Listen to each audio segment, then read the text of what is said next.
Hello guys, welcome back to Trading for Beginners, and in this video I'm going to talk about how can you log out your Binance from all of the connected devices. So without any further ado, let's dive right into this exciting video.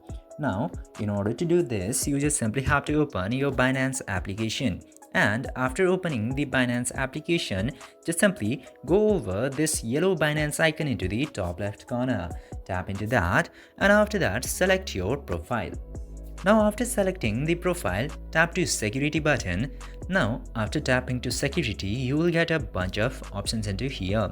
Now you just simply have to select this devices option into this security page. Tap to devices and then go to this page.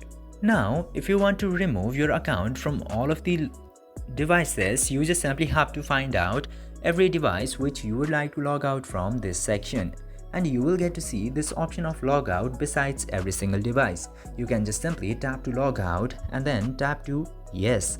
Then after that, the account will successfully be logged out of the device which you would like to.